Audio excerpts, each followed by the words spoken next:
what he accomplished as a basketball player, as a businessman and a storyteller, and as a father. In the game of basketball, in life, as a parent, Kobe left nothing in the tank. He left it all on the floor.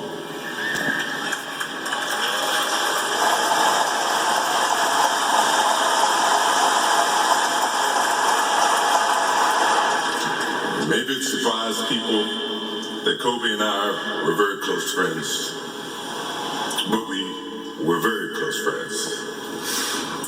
Kobe was my dear friend. He was like a little brother. Everyone always wanted to talk about the comparisons between he and I. I just wanted to talk about Kobe.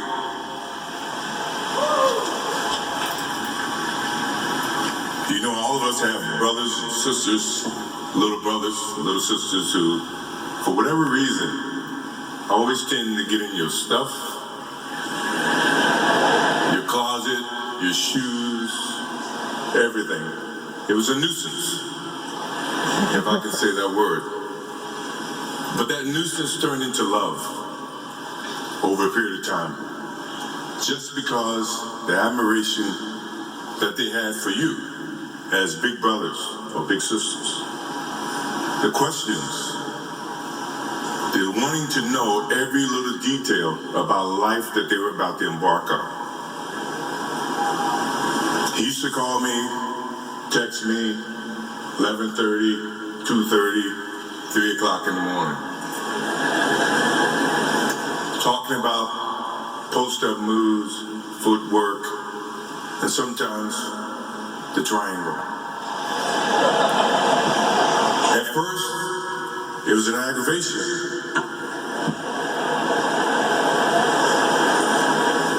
But then it turned into a certain passion. This kid had passion like you would never know. And it's an amazing thing about passion. If you love something, if you have a strong passion for something, you would go to the extreme to try to understand or try to get it. Either ice cream, Cokes, hamburgers, whatever you have a love for. If you have to walk, you would go get it. If you have to beg someone, you would go get it. What Kobe Bryant was to me was the inspiration that someone truly cared about the way I played the game or the way that he wanted to play the game. He wanted to be the best basketball player that he could be. And as I got to know him, I wanted to be the best big brother that I could be.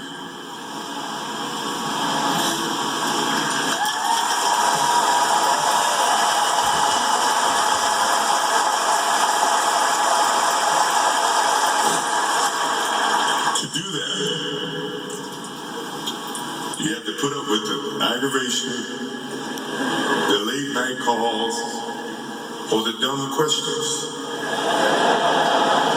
I took great pride as I got to know Kobe Bryant that he was just trying to be a better person, a better basketball player. We talked about business. We talked about family. We talked about everything. And he was just trying to be a better person.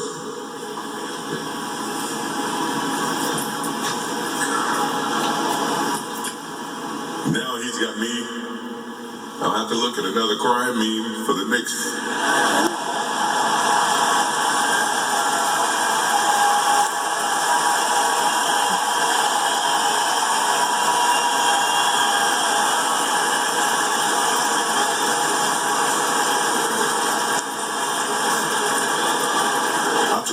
I wasn't going to do this because I didn't want to see that for the next 3 or 4 years. That is what Kobe Bryant does to me. I'm pretty sure Vanessa and his friends all can say the same thing. He knows how to get to you in a way that affects you personally, even though if he's being a pain in the ass. But you ever had a sense of love for him and the way that he can bring out the best in you. And he did that for me. I remember maybe a couple of months ago, he sends me a text. And he's saying, I'm trying to teach my daughter some moves. And I don't know what I was thinking or what I was working on. But what were you thinking about when you were as you were growing up, trying to work on your moves? I said, what age? He says, 12. I said, 12, I was trying to play baseball. He sends me a text back saying, laughing my ass off. And this was at 2 o'clock in the morning. But the thing about him was we could talk about anything that related to basketball, but we can talk about anything that related to life. And we, as we grow up in life, rarely have friends that we can have conversations like that. Well, it's even rare when you can grow up against adversaries and have conversations like that. I went and saw Phil Jackson in 1999, maybe 2000. I don't know when Phil was here in LA. And I walk in and Kobe's sitting there. And the first thing, I'm in a suit. The first thing Kobe said, did you bring your shoes? No, I wasn't thinking about playing. But his attitude to compete and play against someone he felt like he could enhance or improve his game. To me, that's what I loved about the kid.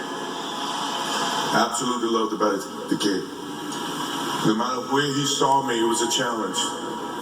And I admired him because his passion, you rarely see someone who's looking and trying to improve each and every day, not just in sports, but as a parent, as a husband. I am inspired by what he's done and what he shared with Vanessa and what he's shared with his kids.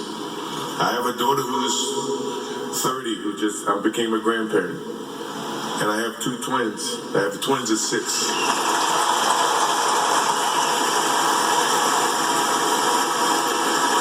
I can't wait to get home to become a girl dad and to hug them and to see the love and the smiles that they bring to us as parents.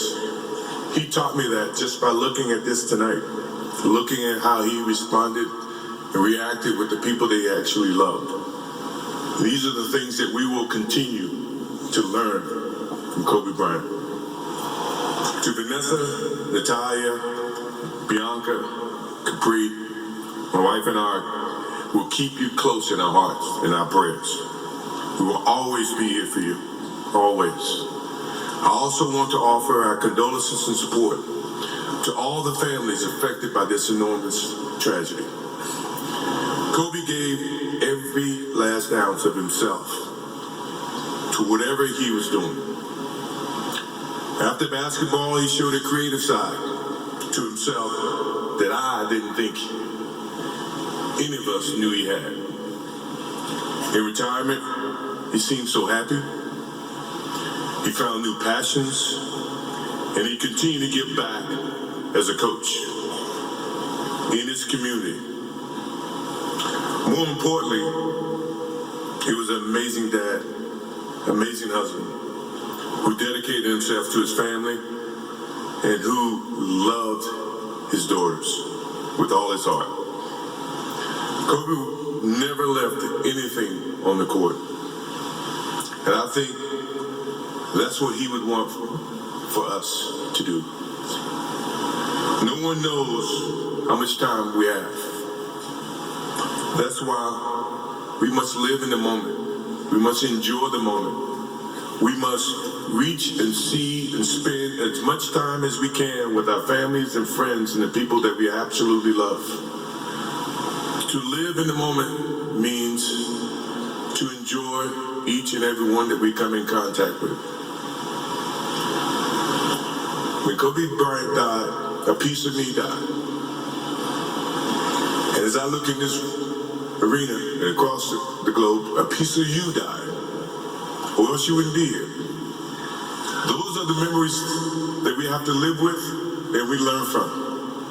I promise you, from this day forward, I will live with the memories of knowing that I had a little brother that I tried to help in every way I could.